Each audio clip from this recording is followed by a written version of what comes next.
ସକାଳ ହେଇଛି କି ନାହିଁ ଗଲା ଫୋନ୍ କରୁଛି ଯେ କରୁଛି। ଆବେ ଶୁଆଇ କାହିଁକି ଦେଉନୁ? 5ଟା ପା ବାଜିଲାଣି। ରାତି ପାଇଛି କି ନାହିଁ କାଉ ଭଳିଆ ଫୋନ୍ କାହିଁକି କରୁଛୁ ତୁ? ତୁମେ କ'ଣ ଗୀତ ଫୀତ ଗାଇ ପକେଇଲାଣି ଦିଦି? ମୋତେ ଏଇଆ ପଚାରିବାକୁ ତୁ ରାତି 5ଟାରୁ ଫୋନ୍ କରୁଛୁ? ମୋତେ ତ କହିନା। ତୋତେ କାହିଁକି ପଚାରିବି? ତୋତେ କାହିଁକି କହିବି? ତୋତେ ପଚାରିକି ସବୁ କାମ କରିବି ନା କ'ଣ? ତୁ ତ ତୋ ଗାର୍ଲଫ୍ରେଣ୍ଡ ସାଙ୍ଗରେ କୁଆଡ଼େ କୁଆଡ଼େ ପଳାଉଛୁ, ମୋତେ କ'ଣ କହିକି ଯାଉଛୁ? ମୁଁ ଇଆଡ଼େ ସିଆଡ଼େ ପଳେଇଥିଲି ତମକୁ କିଏ କହିଲା? କିଏ କହିବ? ତୋ ଗାର୍ଲଫ୍ରେଣ୍ଡ କହିଲା, ଆଉ କିଏ କହିବ? ମୁଁ ତାକୁ ମନା କରିଥିଲି ତମକୁ କହିବନି ବୋଲି, ସେ କହିଦେଲା ତମକୁ। ସବୁ ଝିଅ ସେମିତି, ଏଠୁ ନେଇ ସେଠି କହିବେ, ସେଠୁ ନେଇ ଏଠି କହିବେ, ଜଣକୁ ପୁରା କଥା କହିବେ, ଜଣକୁ ଅଧା କଥା କହିବେ। ତୁ କେତେ ଝିଅଙ୍କୁ ଜାଣିଛୁ କିରେ? ସିଙ୍ଗର ଭୂତଟା ତମ ଭିତରେ ଜନ୍ମ ହେଇଛି ବୋଲି ସେଥିପାଇଁ ଫୋନ୍ ଫାନ୍ ନାହିଁ। ଭୋର 5ଟାରୁ ମୁଁ ତୋତେ ଏଇଗୁଡ଼ା କହିବି? କହୁନ ଟିକେ। ମୁଁ ତାଙ୍କ ପାଇଁ ଗାଇଛି ନା, ଏ ତାଙ୍କ ପାଇଁ ଫାଙ୍କ ପାଇଁ କୁହ ନାହିଁ ଦିଦି। ମୋତେ ବହୁତ ନାଚ ମାଡ଼ୁଛି। ତାକୁ ବୁଝିବା ବହୁତ କଷ୍ଟ ଦିଦି। ଏ ଖତରନାକ ଆଇଡ଼ିଆ ସବୁ କେଉଁଠୁ ଜନ୍ମ କରି ପକାଉଛ। କେତେବେଳେ କଲେଜ ପଳାଉଛ, କେତେବେଳେ ସ୍କୁଲ ପଳାଉଛ, କେତେବେଳେ କୁଆଡ଼େ ପଳାଉଛ। ଏବେ କ'ଣ ଗୀତ ଗାଇ ପକାଇଲଣି? କ'ଣଟା କରିଦେଲି କିରେ ତୁ ଏତେ କଥା କହୁଛୁ? ସମସ୍ତେ ତାଙ୍କ ବୟଫ୍ରେଣ୍ଡ ବା ହଜବେଣ୍ଡ ପାଇଁ କିଛି ନା କିଛି କରନ୍ତି। ମୁଁ ବି ତାଙ୍କୁ କହିଥିଲି ମହାପ୍ରଭୁ ଯଦି କୃପା କରନ୍ତୁ ତୁମ ପାଇଁ ଭଜନ ଟିକେ ଗାଆନ୍ତି ସତ ମନରୁ। ପ୍ରଭୁ କୃପା କରିଦେଲେ ଗାଇଦେଲି ଆଉ କ'ଣ। ଆଉ ଟିକେ ଡେରିରେ କୃପା କରିଥିଲେ ଭଲ ହେଇଥାନ୍ତା। କ'ଣ କହିଲୁ? ଆଉ ଟିକେ ଡେରିରେ କରିଥିଲେ ଭଲ ହେଇଥାନ୍ତା କୃପା। ତୁମେ ଯେଉଁ ଭଜନ ଗାଇ ପକାଇଛ ସବୁ ଶୁଣିଛ ନା ନିଜେ? ସବୁ ସ୍ୱରରେ ଗାଇଛ ନା? ତୁମର ଗୀତ ଶୁଣି ଷ୍ଟୁଡ଼ିଓ ବାଲା ପାଗଳ ହେଇଯାଇଥିବ। ମ୍ୟୁଜିକ୍ ଡାଇରେକ୍ଟର ତାଙ୍କର ସବୁଠୁ ବଡ଼ ଦୁର୍ଭାଗ୍ୟ ମୋ ଭଳିଆ ସିଙ୍ଗର ତାଙ୍କ ପାଖରେ ପହଞ୍ଚିଲା। ନର୍ସରୀ ଛୁଆମାନେ ଯେମିତି ABCD ଲେଖନ୍ତି ଲାଇନ୍ର ଉପରକୁ ଲାଇନ୍ର ତଳକୁ, ମୋର ଗୀତ ସେମିତି ନି କିଛି ଥିଲା। ଏତେ କଥା କହୁଛୁ ତୁ ଯା ନା ଗାଇବୁ।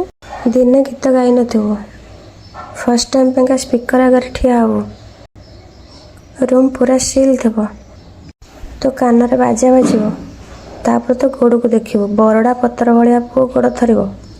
ତୋ ଓଠ ଏମିତି ଶୁଖିଯିବ ନା, ତୋ ତଣ୍ଟି ଏମିତି ଶୁଖିଯିବ ନା 3 ବୋତଲ ପାଣି ପିଇବୁ ମୋର ଭଳିଆ। ଦିନରେ ତୁ ଚନ୍ଦ୍ର ତାରା ଦେଖି ପକେଇବୁ। କେମିତି ମନ ତୋର ହେବ ଜାଣିଛୁ ନା? ଦୌଡ଼ିକିନା କେମିତି ଏଠୁ ପଳେଇବି। ଯେମିତି ଷ୍ଟୁଡ଼ିଓ ରୁମ୍ଟା ବନ୍ଦ କରିଦେଲେ, ମୋର ମୁଣ୍ଡରେ ହେଡ଼ଫୋନ୍ଟା ଲଗେଇଦେଲେ, ମୋତେ ତ ଲାଗିଲା କେଉଁ ଭୂତ କୋଠିରେ ଆସିକି ଠିଆ ହେଇଛି। ଛେଳି ଯେମିତି ବଳି ପଡ଼େ, ମୋତେ ତ ଲାଗିଲା ସେମିତି ମୋର ବଳି ପଡ଼ିବ ନା କ'ଣ ଏଇନା। ପ୍ରଭୁଙ୍କୁ ଡାକିଲି, ପ୍ରଭୁ ଏଠି ତ କେହି ନାହାନ୍ତି, ମୋ ପିଠିରେ ପଡ଼ିବା ପାଇଁ ଏବେ କେହି ନାହାନ୍ତି, ମୋତେ କେଉଁଠି ଫସେଇଦେଲ ପ୍ରଭୁ। ଏମିତି ଦୁର୍ଦାନ୍ତ ଇଚ୍ଛା କାହିଁକି ମୋ ମନରେ ହୁଏ କେଜାଣି? ଏମିତି ଦୁର୍ଦାନ୍ତ ଇଚ୍ଛା ଆଉ କେବେ କରିବିନି ପ୍ରଭୁ। ଏଇ ଥରଟା ମୋତେ ବଞ୍ଚେଇ ଦିଅ। ଦୁନିଆକୁ ଲାଗିବ ଯେ ମୁଁ ବହୁତ ବଡ଼ ସିଙ୍ଗର ଯାଇକିନା ଠିଆ ହେଇଛି ସ୍ପିକର ଆଗରେ ଏଇନା ଗୀତ ଗାଇବି। ସେପଟୁ ଯେତେବେଳେ ଭଏସ୍ ଆସିଲା, ମ୍ୟାଡ଼ାମ୍ ରେଡ଼ି? ଏ ବାପରେ, ସତରେ ମୁଁ ଗାଇବି ନା କ'ଣ? ପ୍ରଭୁ ଏବେ କ'ଣ କରିବି ପ୍ରଭୁ? ତୋ ପାଇଁ ଗୀତ ଗାଇ ବୋଲି ସକ ସକ ହେଇକିନା ପଳେଇ ଆସିଛି, ଏବେ ମୋ ପିଠିରେ କିଏ ପଡ଼ିବ? ସେପଟେ କାଚରେ ଷ୍ଟୁଡ଼ିଓ ଟିମ୍ ପୁରା ଅନେଇଛନ୍ତି ମୋତେ। ମ୍ୟାଡ଼ାମ୍ କେତେବେଳେ ଗାଇବେ? ଗୀତ ନା ଫିତ କିଛି ମନେ ପଡ଼ୁନି, ପୁରା ବ୍ଲାଙ୍କ ହେଇଗଲାଣି। ଦୟାକରି ସମସ୍ତଙ୍କୁ ଅନୁରୋଧ କରୁଛି ମୋତେ କେହି ଫଲୋ କରିବେନି। ମୁଁ କେତେବେଳେ କ'ଣ କରେ, କ'ଣ ଭାବେ,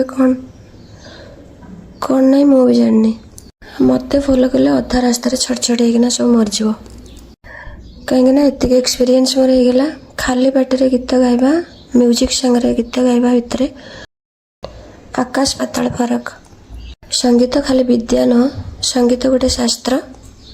ଗୋଟେ ମ୍ୟୁଜିକ୍କୁ 5 ଜଣ ମିଶିକିନା ବନାନ୍ତି।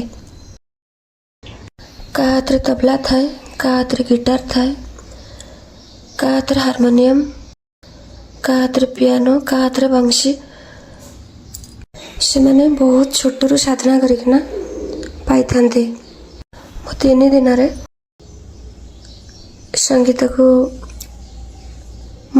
ଦିନରେ ଗୋଟେ ସଙ୍ଗୀତକୁ ପରଫେକ୍ସନ୍ ଦେଇପାରିବି ନାହିଁ। ତେଣୁ ସଙ୍ଗୀତ ଖାଲି ବିଦ୍ୟା ନୁହଁ, ସଙ୍ଗୀତ ଗୋଟେ ଶାସ୍ତ୍ର। ତା ପାଇଁ ବହୁତ ସାଧନା ଦରକାର। ଯେମିତି ଆମେ ବର୍ଷ ସାରା ପଢ଼ୁଛୁ, ବର୍ଷ ଲାଷ୍ଟରେ ଏକ୍ଜାମ୍ ଦେଉଛୁ, ठीक सेमिति मोर भजन गाइबा पछरे प्रथम क्रेडिट मु जगन्नाथ महाप्रभु को देवी, म्यूजिक डायरेक्टर जी कि मो भल पाइबा को सी बुझी थे। तुम्हें जगन्नाथ महाप्रभु गाउच मो पूरा चेष्टा करी। से मैंने समस्ते मो बहुत चेष्टा करते, मत बहुत प्रैक्टिस करते, मात्र 5% स्वर मु दे पारी।